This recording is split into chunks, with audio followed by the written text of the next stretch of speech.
Hello everyone, আমার YouTube চ্যানেলে তোমাদের সবাইকে স্বাগত জানাই। আশা করি তোমরা সবাই সুস্থ আছো, ভালো আছো। আজকে আমি তোমাদের সাথে তোমাদের যে ক্লাস 7-এর ইংলিশের বুকটা আছে তার lesson 1 the book of nature নিয়ে আলোচনা করব। তো বুক অফ নেচার মানে হচ্ছে, তোমরা বুঝতেই পারছো, প্রকৃতির বই। লিখেছেন দেখো জওহরলাল নেহেরু, ঠিক আছে, জওহরলাল নেহেরু লিখেছেন। তো এখানে দেখো কি লেখা আছে, এটা একটু পড়ে দিয়ে সরাসরি প্যাসেজে চলে যাব। তো লেখা আছে দেখো, Pandit Jawaharlal Nehru was a great freedom fighter and the first prime minister of independent India. Pandit Jawaharlal Nehru একজন মহান স্বাধীনতা সংগ্রামী এবং স্বাধীন ভারতের প্রথম প্রধানমন্ত্রী ছিলেন। He was a very good writer as well. তিনি একজন খুব ভালো লেখকও ছিলেন। The discovery of India, glimpses of world history and autobiography are some of his noted works. তার লেখা ভারতের আবিষ্কারসমূহ, বিশ্বের এক ঝলক ইতিহাস ও আত্মজীবনী মনে রাখার মতো কিন্তু দেখো কাজ ছিল। During the late 1920s he wrote a series of letters to his young daughter Indira to share his ideas, thoughts and knowledge with her. তো এখান থেকে দেখো আমরা কি বুঝতে পারছি যে 1920 সালের শেষ দিকে তিনি তার কম বয়সী মেয়ে ইন্দিরাকে ধারাবাহিকভাবে চিঠি লিখেছিলেন, তার সাথে চিন্তা ভাবনা, জ্ঞান, পরিকল্পনা ভাগ করার জন্য কিন্তু সেই চিঠিটা তিনি লিখেছিলেন। This letters were later compiled into a book title letter from a father to his daughter. পরবর্তীকালে এই চিঠিগুলো একটি বইতে একত্রিত করে নাম দেয়া হয়েছে। দেখো কি নাম দেয়া হয়েছিল, যে একজন পিতার থেকে মেয়ের জন্য চিঠি। The present text is an excerpt from the book. বর্তমান যে পাঠটি সেই বইয়ের একটি কিন্তু উদ্ধৃত অংশ। এবার আমি তোমাদের প্যাসেজটা পড়ে ভালো করে লাইন বাই লাইন আলোচনা করব আর বলে দেবো বেঙ্গলি মানেটা। তো দেখো এখানে কি আছে, when you and I are together you often ask me questions about many things and I try to answer them. যখন তুমি আর আমি একসাথে থাকি তখন তুমি আমাকে প্রায় নানা বিষয় নিয়ে প্রশ্ন করো আর আমি উত্তর দেওয়ার চেষ্টা করি। Now that you are at Mussoorie and I am in Allahabad, we cannot have these talks. তো কি বলছেন দেখো, এখন তুমি মুসৌরিতে আর আমি এলাহাবাদে, তাই আমরা সেই কথাগুলো বলার সুযোগ পাই না। I am therefore going to write to you from them time short accounts of the story of our earth and the many countries great and small into which it is divided. আমি তোমাকে সময় সময়ে ঘটনা বলবো আমাদের পৃথিবীর এবং বিশাল আর ক্ষুদ্র বিভিন্ন দেশ সম্পর্কে, যেভাবে পৃথিবী বিভক্ত হয়েছে। You have read a little about English history and Indian history. তুমি ইংরেজদের ইতিহাস এবং ভারতীয়দের ইতিহাস সম্পর্কে কিছুটা পড়েছো। But England is only a little island and India, though a big country, is only a small part of the earth's surface. কিন্তু ইংল্যান্ড একটা ছোট দ্বীপ এবং ভারত যদিও একটা বড় দেশ, তাও সে পৃথিবী পৃষ্ঠের একটা ক্ষুদ্র অংশ।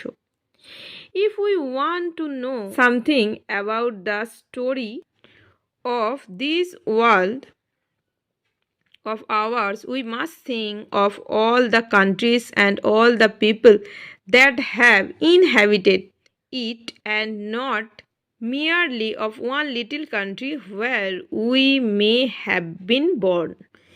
ইনহ্যাবিটেড মানে বাস করেছে, আর দেখো মিয়ারলি মানে হচ্ছে কেবলমাত্র। আমরা এখানে যে মিয়ারলি পড়লাম, মিয়ারলি মানে হচ্ছে কেবলমাত্র।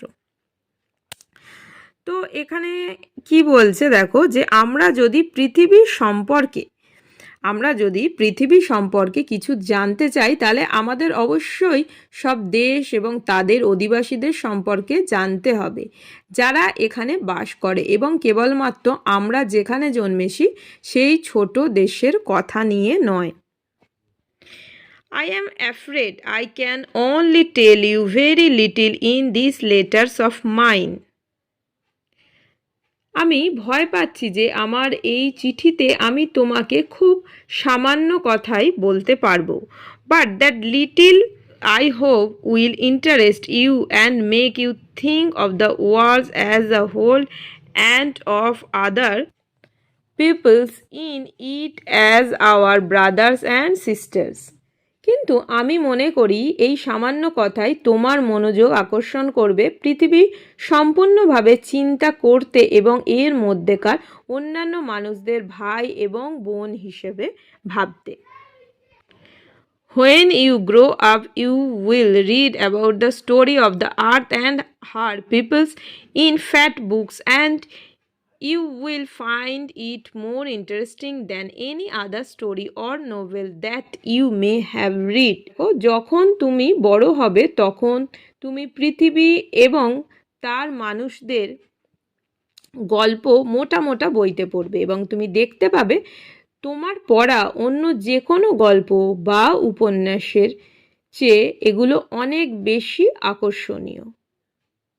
নোভেল, দেখো এখানে বলছে নোভেল মানে তোমরা জানো অনেকেই, নোভেল মানে হচ্ছে উপন্যাস।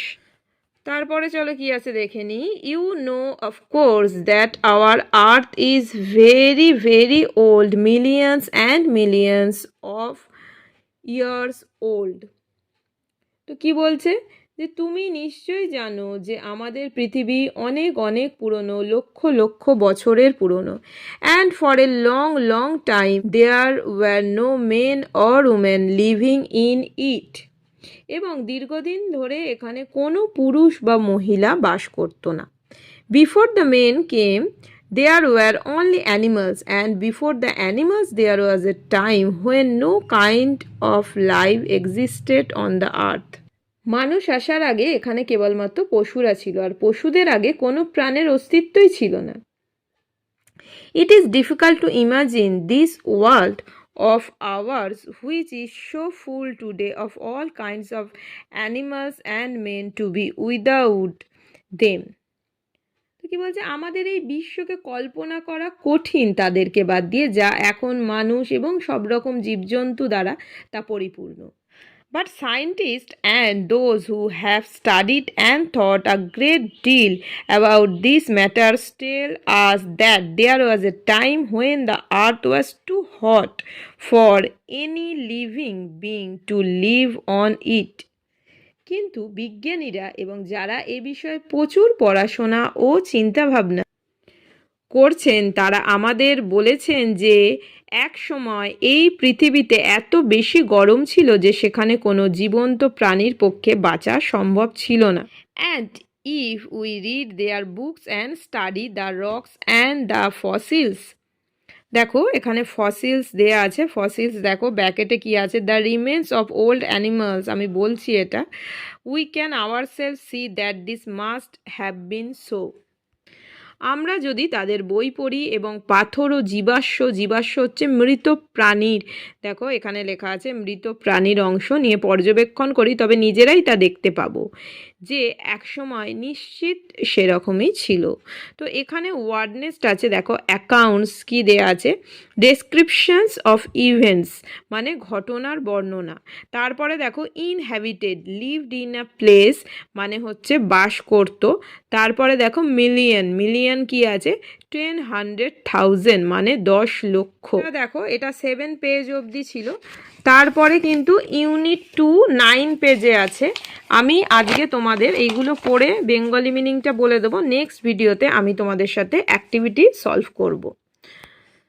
তো এটাও আমি পড়ে দিচ্ছি, দেখো এখানে লেখা আছে you read history in books, তুমি বইতে ইতিহাস পড়েছ।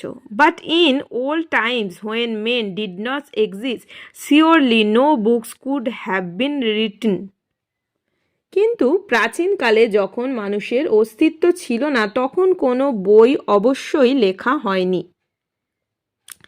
How then can we find out what happen then, তখন কি ঘটেছিল আমরা কি করে জানবো। We can not merely sit down and imagine everything, আমরা কেবল বসে থেকে সব কিছু কল্পনা করে নিতে পারি না।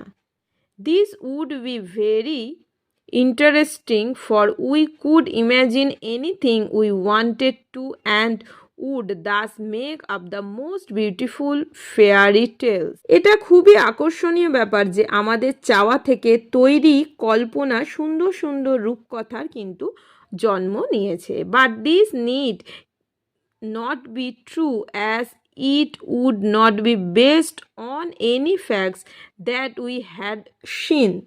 কিন্তু তা সত্যি নয়, কারণ তা আমাদের পর্যবেক্ষণের ওপর নির্ভর করে হয়নি।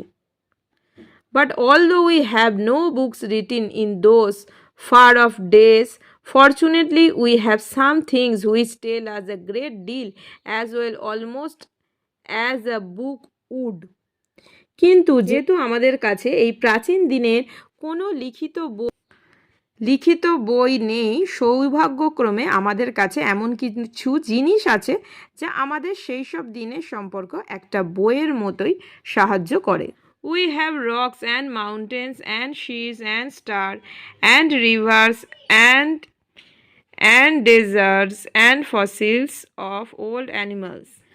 আমাদের কাছে পাহাড়, সমুদ্র, নদী, মরুভূমি এবং পুরনো প্রাণীদের জীবাশ্ম আছে।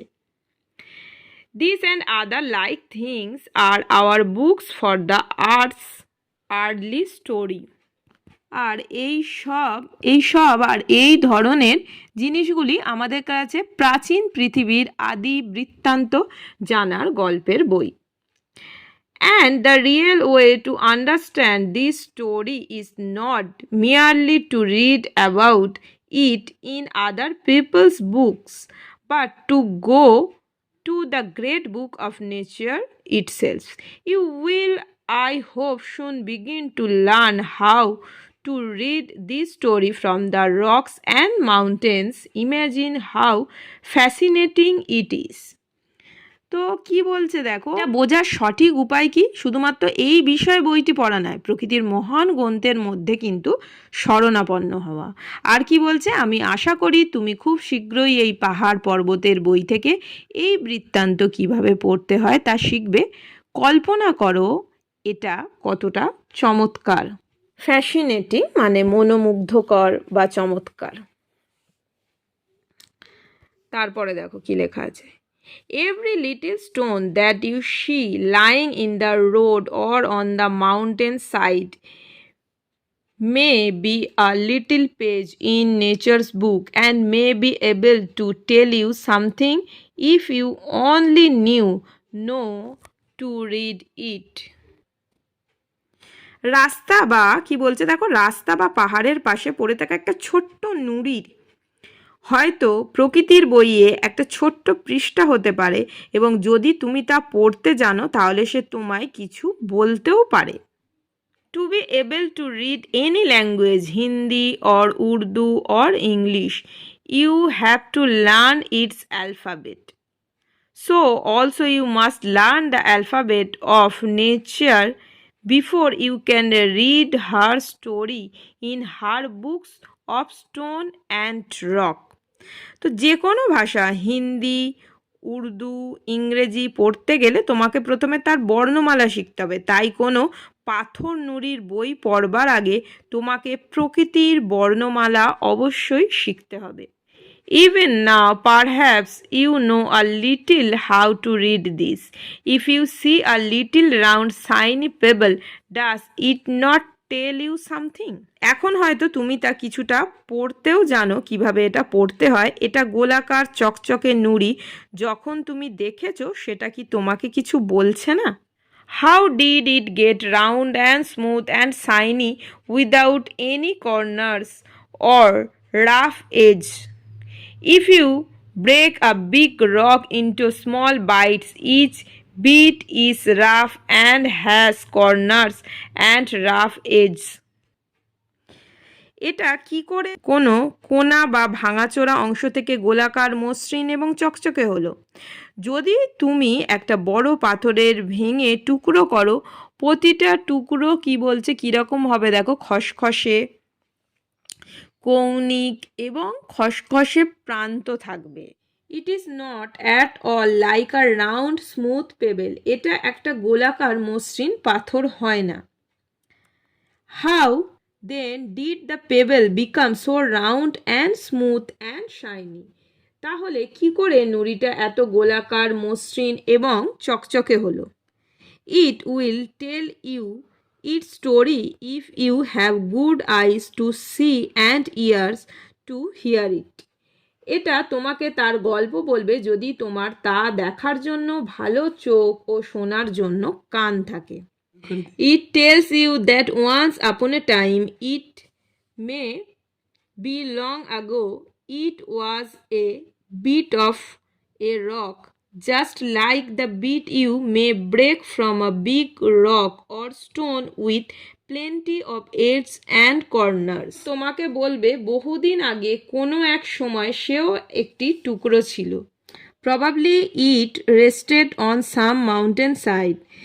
Then came the rain and washed it down to the little valley where it found a mountain stream which pushed it on and on till it reached a little river, and the little river took it to the big river, and all the while it rolled at the bottom of the river, and its edges were worn away, its rough surface made smooth and shiny.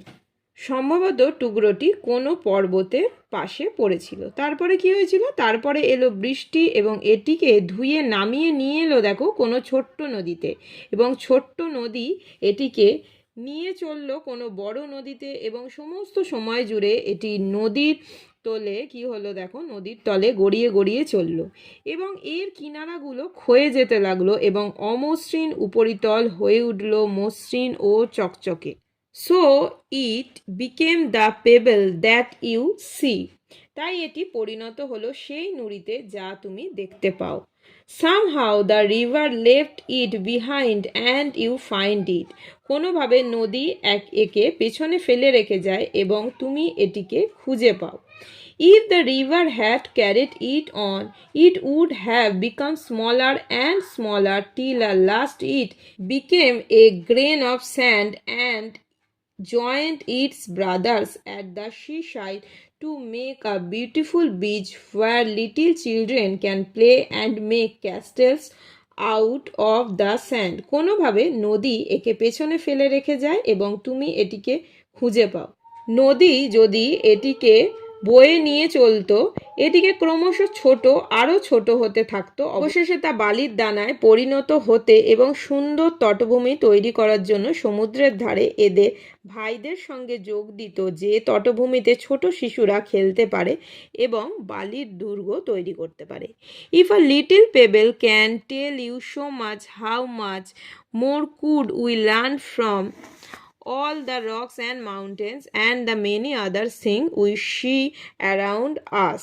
একটা ছোট্ট নুড়ি যদি তোমাকে এত কথা বলতে পারে তাহলে আমরা কত কিছু শিখতে পারি, এবং পর্বত থেকে আমাদের চারপাশে অন্য যে সমস্ত জিনিস আছে তাদের থেকে। এবার দেখো এখানে ওয়ার্ড নেস্ট আছে, একটুখানি বলে দিই। ফ্যাসিনেটিং এটার মানে আগেই বলেছি, ভেরি ইন্টারেস্টিং মানে আকর্ষণীয়, যেটা খুব আকর্ষণীয় সেটা।